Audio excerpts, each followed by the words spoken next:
Hello guys and welcome back. In this video we will see how to change network in Trust Wallet.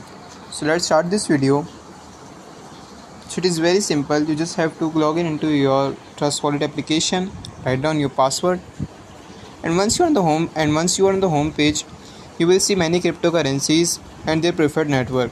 So to add your network, you have to click on the top right corner. Then from here you can search the network which you want to add on the home page. So in this case I will select BNB Smart Chain, which is BEP20. So just check this on and your network will be added on the home page. So if I scroll down, you can see that it is right here on the home page. So you can easily tap on it and you can click on receive and you will get the deposit address as well as the QR code. So it is very simple. I hope you understand this video. If so, please give this video a big thumbs up and subscribe our channel.